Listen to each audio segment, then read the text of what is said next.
Tudo bem? Aqui quem fala é André Felipe, da cidade de Sete Lagoas, Minas Gerais, onde hoje estarei comentando um pouco, resumidamente, sobre os 300 dias de governo Bolsonaro. Mas, primeiramente, quero te agradecer. Muito obrigado por você estar assistindo este meu vídeo.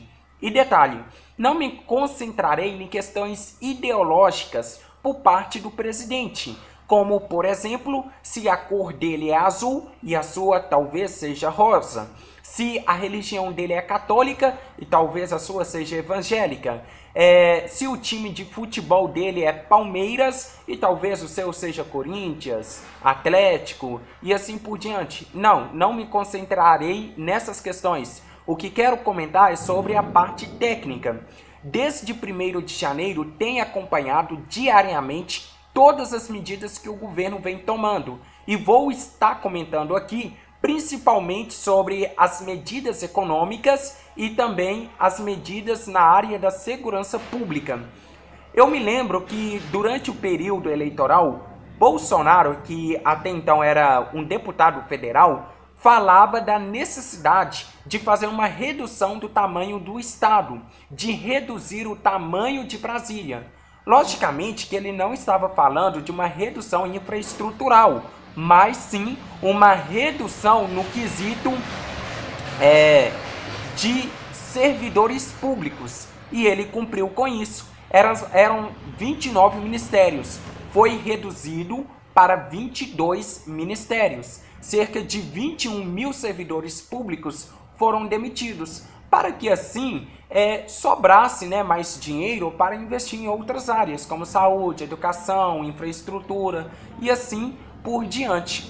Também, outra medida que o governo tomou, que ele está cumprindo, é que Bolsonaro ele falava que se fosse eleito, ele faria parcerias comerciais com os países desenvolvidos, e não com Cuba, Venezuela, países que infelizmente se encontram numa situação precária e não tem nada a nos oferecer.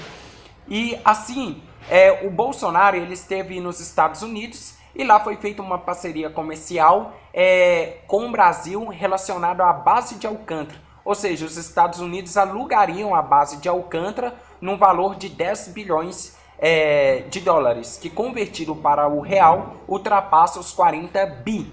Também, esses dias ele esteve visitando Estados Unidos, ou melhor, Japão, China,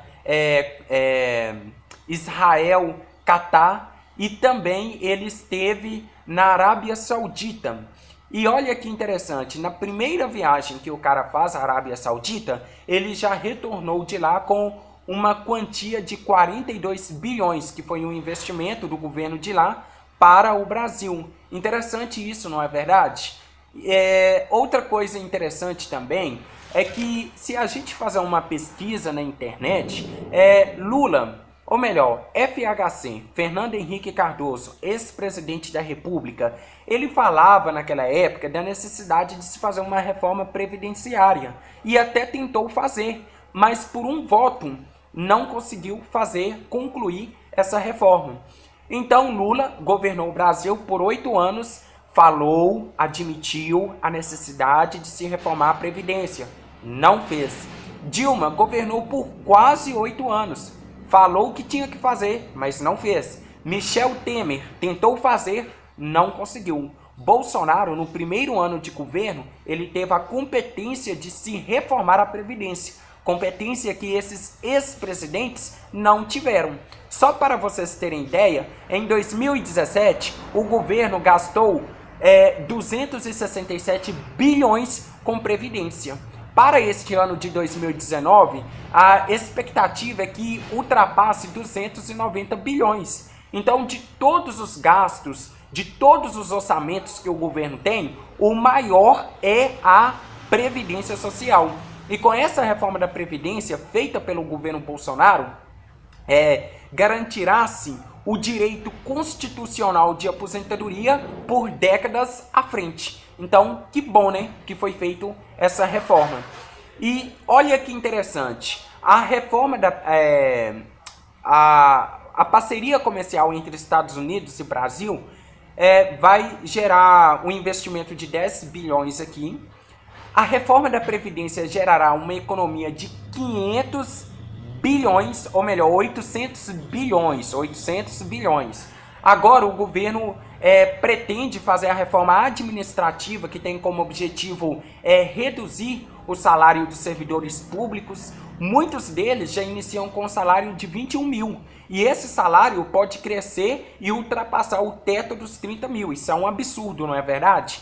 Então, essa reforma administrativa, ela tem como esse objetivo, reduzir esses privilégios, esses salários. E ela gerará uma economia de 500 bilhões. E para 2020, o governo já manifestou que se fará a reforma tributária. Ou seja, vai fazer uma simplificação dos tributos, dos impostos, unificar alguns. E essa reforma gerará uma economia de mais de 1 trilhão. Então, olha para vocês verem. Reforma da Previdência, 800 bilhões. Reforma administrativa, 500 bilhões. Reforma tributária, uma economia de mais de 1 trilhão. Então, do ponto de vista técnico, nós podemos notar que o governo está tomando boas decisões econômicas. E vale ressaltar que neste ano de 2019 foi feito um acordo entre Mercosul e União Europeia, que tentavam fazer esse acordo já tinha mais de 20 anos.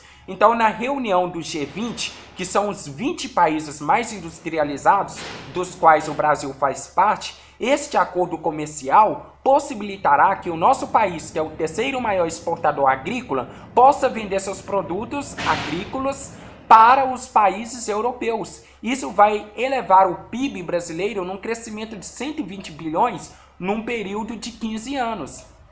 Também nós podemos notar que no governo Bolsonaro encontra-se a menor taxa de juros dos últimos 20 anos. A inflação nunca esteve tão baixa. Só para vocês terem ideia, no primeiro ano do governo Lula, a inflação naquela época ela estava cerca de 14%. Então olha que diferença daquela época com a nossa atualidade. Isso possibilita que vários empresários, quer sejam nacionais, quer sejam estrangeiros, se investam aqui. Por quê? Os empresários, para a fabricação de seus produtos manufaturados, eles precisam comprar matéria-prima para produzir. E a inflação estando baixa, eles vão comprar uma quantidade maior de matéria-prima. De modo que, à medida que eles passam a produzir mais, eles vão contratar mais. E isso vai fazer com que o desemprego tenha queda. E falando sobre desemprego, o Brasil, neste ano de 2019, registrou o maior índice de empregabilidade dos últimos 6 anos. Mais de 700 mil pessoas foram empregadas. Estima-se que até o término do ano, talvez conseguirá fazer com que 1 milhão de pessoas retornem à área trabalhista.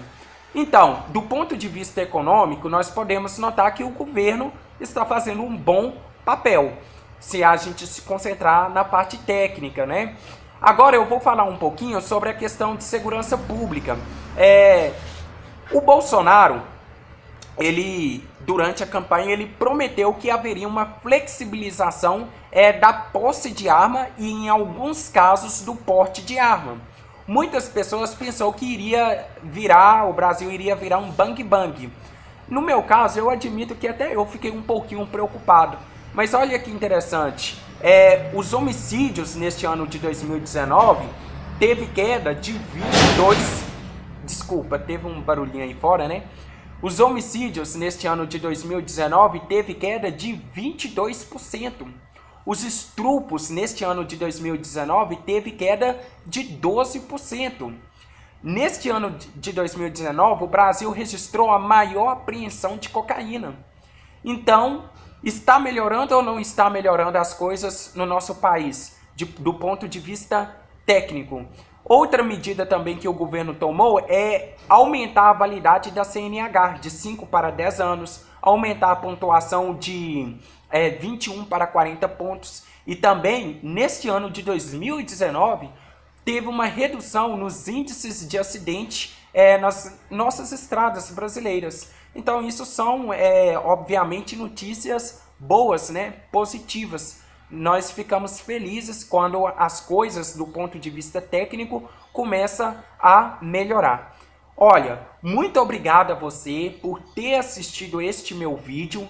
Peço por gentileza que se inscreva no meu canal e dê o like. Mas o mais importante de tudo é que você se inscreva no meu canal para me ajudar. Muito obrigado, tudo de bom para você que assistiu este meu vídeo.